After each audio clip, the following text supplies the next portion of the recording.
Batteries, batteries, batteries, batteries, batteries, batteries. What have we got here? Ooh. Nice. Because they must have listened to me when I was complaining about the battery being too hard to replace on the Mighty Red Action locomotive. We got one with a USB mini charging cable. Interesting. All right.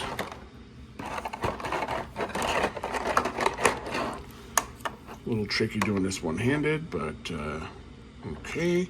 It says USB mini, not USB-C.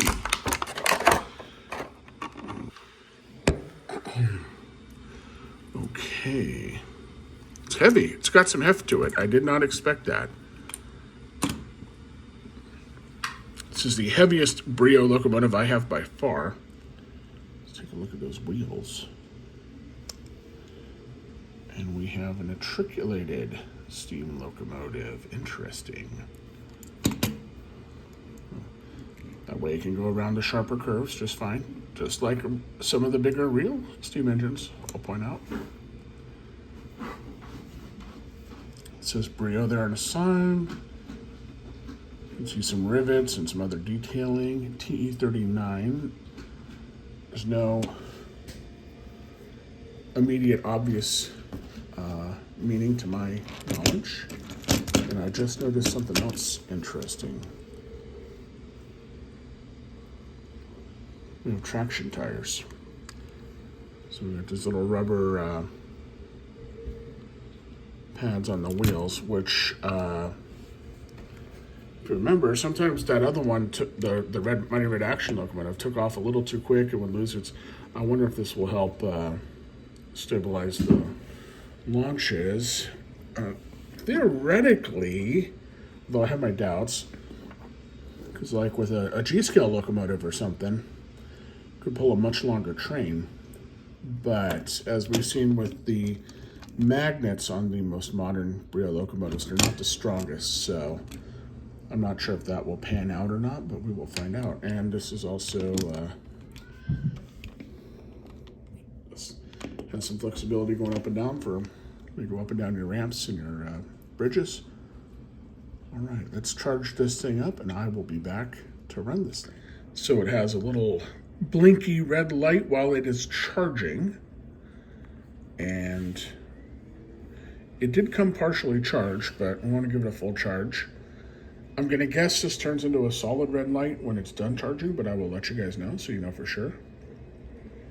And I was initially kind of like, meh, whatever on this thing when I ordered it, but now I'm much more intrigued. Between the traction tires and the an easy to get to button and all that, I'm much more interested in this thing than I was when I ordered it. So we will see. I'll be back in a few minutes when this thing is done charging. We got Brio 33559, the rechargeable locomotive. And this one, as we saw a minute ago, you just plug in your USB and you charge it. Mine did come charged. I guess they all do. And it didn't take very long to be fully charged, so that's nice. And let's see how well it runs. Just flip that little switch on top. And you'll excuse the kitty cat. See if he attacks it. I don't think he's going to, though.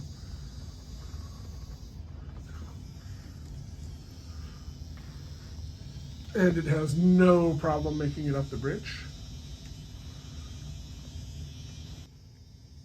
Got a pair of little headlights.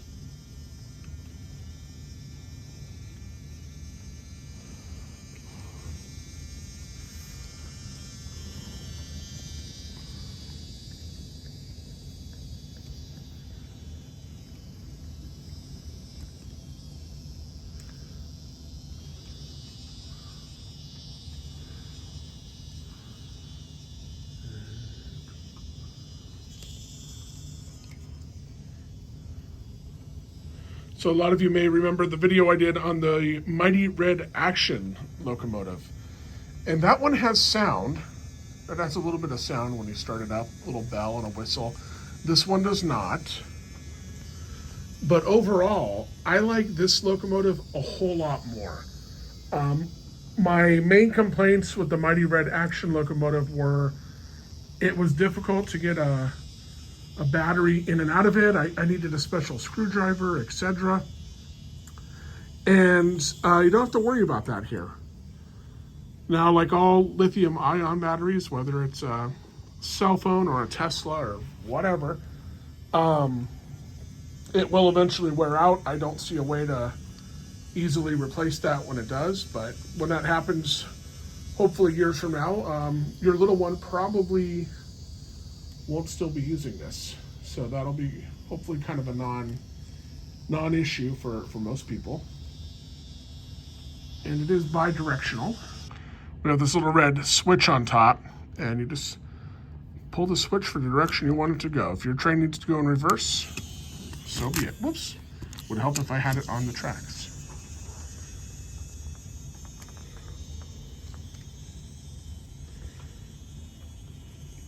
Now, it does not have a front coupler, so you're not going to pull a train in reverse, which, whoops, got a little off track there. There we go. A popular video I did recently was the wooden railway version for a Southern Pacific Daylight. A lot of people watched that one. I did that a couple weeks ago. Here's a size comparison. They're about the same height, but this one's a bit longer. And a very popular video on this channel has been the Speedy Bullet Train. And as you can see, the Speedy Bullet Train is a lot longer, but you can only control it manually. So this, if you want to have a bunch of trains going at once, you got to have some that are battery powered, I guess. And this is the way to do that. Now, a couple things I really like about this also. This has traction tires. And that's something in the kind of the grown-up world of model railroading. You don't see them on the inside, but, or excuse me, you don't see them on the outside, but you see them on the outside here. See, so you almost got these little rubber tires on the wheels, which makes it much more grippy. It won't slide around nearly as much. Theoretically, we can pull a much longer train. We'll test it. We'll test pulling a train in a minute. Because going up the hills, the wheels won't slide, which is a problem on real steam engines and real locomotives as well. They can lose traction. They can lose their grip.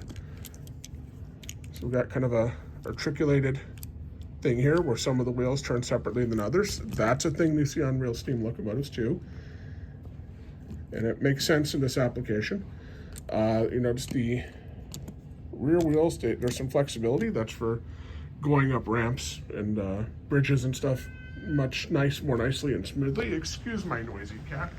Another thing I like versus the Mighty Red Action locomotive, that had a little, almost like a little tender looking, very wobbly loose coupler in the back, and it was designed to be that way. And that would give it some flexibility going over the bridges and up the ramps and stuff. And this is a much nicer design because this is just kind of built into the wheels. Every once in a while, you get some cars that would decouple or something on that. So this is a much better design in my opinion. All right, so I've attached a bunch of cars, a bunch of flat cars, a passenger car, some more flat cars, a hopper, and a caboose. And I always put the caboose in the videos because apparently it's lucky.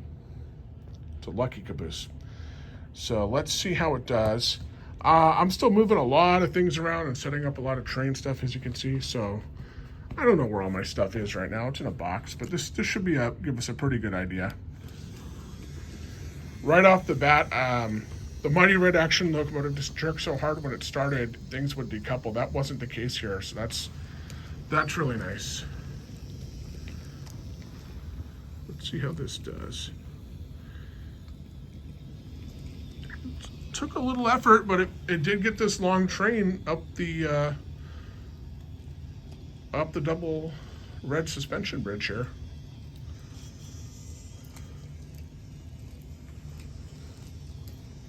And it seems much more controlled than the Mighty Red Action locomotive when coming down those ramps. That was kind of the problem area for that particular locomotive, in my opinion.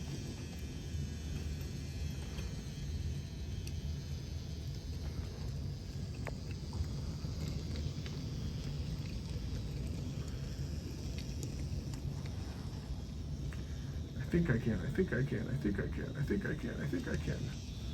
So maybe not quite as powerful. I think we pulled maybe 11 or 12 car train with that one. I don't think this could quite do that. I might be wrong. We'll test it all out another time.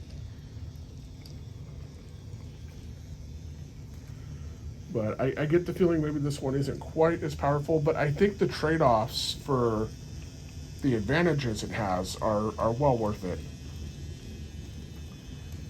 This isn't the first time Brio has done a rechargeable locomotive. They did that with a passenger train a couple years ago. It's the first time I remember seeing a black steam locomotive like this in a rechargeable form. Now I hope they do more like this, because it's just a better way to do things, I think, than or they need to come up with a much simpler way to change the batteries in the other style of locomotives. Now I think if they made a big steam engine with a tender and lots of wheels, kind of like the Speedy Bullet Train, and it was something that could be recharged with a USB, I think that would be a huge seller for them. I think that would do very, very well.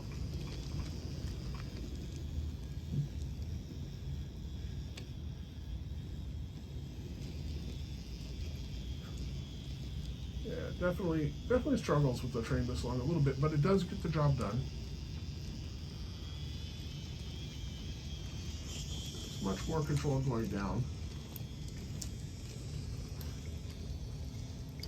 Yeah, overall, I think this is a big improvement versus the Mighty Red Action locomotive. I don't really have any big complaints. I'm still not loving Brio's slightly wobbly wheels. That just seems to be a manufacturing issue. Probably due to cost cutting. None of my old Brios do that, and it just doesn't look quite as good in my opinion. And this is where it's really good to have those traction tires, because otherwise it would not have been able to make it. And the weight of the train might actually pull it back if it didn't have those. So it's really good that it has those.